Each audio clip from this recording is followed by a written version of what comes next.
let's move on to Portland. They finished 6th in the regular season in 2024, then lost to Gotham in the opening round of the playoffs 2-1. Rob Gale was moved from interim manager early in the season to permanent head coach throughout the 2024 season. In the offseason, they tried to address the needs. Diani and Sam Hyatt brought in as center backs. Bella Bixby returns from maternity leave. They signed Dania Castellanos as a free agent. And then some big-time college rookies coming in Pietra Torden, who we saw tear it up at the U20 World Cup, Jaden Perry, and Carissa Bokerman. I know that I butchered all 3 of those names. Unfortunately, this is one of the long off-field note teams. So in the positive, new training ground that will open up alongside the Portland WNBA team that the ownership group is a part of both. Jeff Agus was hired as the new general manager, longtime Major League Soccer employee, no experience really on the women's side. And then, of course, the legends, Christine Sinclair, Becky Sauerbrunn, Megan Klingenberg departing this team. We have still not seen Sophia Wilson, formerly Sophia Smith, in preseason so far. And then we did this, Jordan, on last week's show, with the devastating news right before the season started that 3 players have been added to the season-ending injury list in Morgan Weaver, Maria Mueller, and Nicole Payne, who will be unavailable for the 2025 season, Jordan. Well, the 2024 for Portland, there was a lot of changes, but I think one of the biggest things, they were devastated because of injuries. So Rob Gale tried a number of ways of playing. Typically out of a 4-3-3, there was times when he dabbled in a 3-5-2 in the middle of the season. And I thought going into this season, that actually could have been a really good setup for this squad. But unfortunately, those wing backs that I was thinking about, Goss, are now injured, and really difficult injuries for them. I think I'm curious, with a full season under Rob Gale, a full preseason, really, how does this Portland team want to play? They have really good pieces down the spine. They want to rely on Sam Coffey. They want to rely on Sophia Wilson. But I feel like they have lacked having a true identity again, as they I wouldn't call it, would you call it a rebuild or a restructure, Jill? I don't know what to say about this Portland squad. I don't think the Portland fans are going to be happy with what I have to say, but I am the most I can't wait. I am the most concerned about this team just because of the rich history of success. They've only missed the playoffs one time. That was in 2015. I think without Sophia Wilson, we don't know what's happening with her. She hasn't reported. Without Sophia Wilson, this team will not make the playoffs, in my opinion. I think that, with how things went at the end of last season, they was so deflated at the end of last season. They limped into playoffs. Then you lose players like Sinclair, Becky Sauerbrunn, Megan Klingenberg, Hubley. Say what you want about those aging players. That's a lot of leadership in your team. And then things go from bad to worse because then you lose Mueller, Payne, Weaver, all long-term injuries.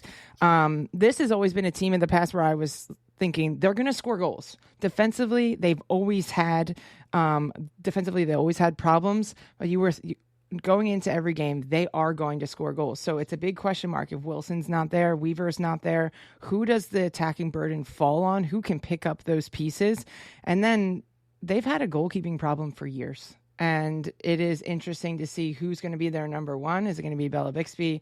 Is it going to be Mackenzie Arnold? I thought Arnold was very poor last year. Very, very poor to a defensive team to a team that needed more defensive energy. I think Portland Thorns will hope that Bella Bixby comes back and even better than she was before maternity leave.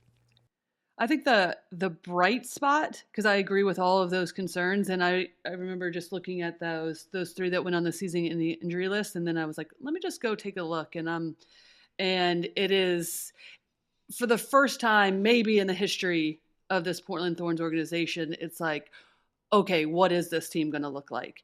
And I think mostly, to what everybody's saying, is identity. We don't really know. In the past, we've known what this team is going to look like, how they're going to want to play. I feel like a lot last year after they made the coaching change and then had a little bit of an uptick, and then obviously that fell off. We haven't known what this team's going to look at like each game, right? Who's going to show up? What's the energy level going to look like? how are they going to play? How are they going to break teams down? So I still have all those question marks, but I would say if there is a bright spot when I look at this team, I'm still looking at the midfield. I look at Hina Sagita, I think one of the best in the league, hands down. Sam Coffey, Olivia Moultrie, Carissa Beckman, I actually think can step in from Florida State as a rookie. She's just going to be a ball winning, a player that's going to hold her ground, do a lot of the dirty work. They also need that because then I think that will release Sam Coffey. But that was the biggest issue last year is when their midfield would go on a run, they left that back line or back three, regardless of the formation, so exposed. And in transition, that team was in one pass taken out. And that's when you lead to the vulnerability of like, okay, who's playing in the back line? What are the goalkeepers being asked to do? So I think first and foremost that this team would be best if they like solidify things defensively, knowing who they have now, but then also really having understanding of what those roles in the midfield are, because that was also a question mark. Even though I look at those three as individuals, as excellent players, it didn't always mesh that well last year with those three players. So we'll see what the combination looks like and where they start to put players if Hina Sagita's maybe on the front line. Yeah, well, one of their biggest acquisitions in the offseason was Dana Castellanos, and Goss and I already talked about this. What do you guys think? Where do you feel like she can fit in?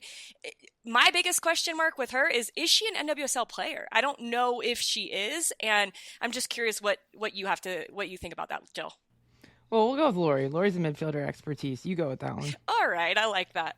Of Dana Castellanos, so she played on the front line, right? I mean, I think honestly, you maybe would have. Well, it's tough because Portland does utilize Sophia Wilson as their number 9. They don't play her out wide, so maybe now without Morgan Weaver, you play a inverted winger essentially, and Dana Castellanos can play next to, and then Reina Reyes, if she's playing on the left side, you allow her a bit more freedom. I mean, there's ideas and ways that you can like fit everybody in. Has completed. Who knows? You asked the question with 1 second to go. It was a good question, though. It was a great question, and you know what? We're going to do a Portland Thorns special at some point soon because we don't know what this team looks like, and everyone's going to come back on and we're going to talk all about this and so much more. We have so much to talk about across all these teams.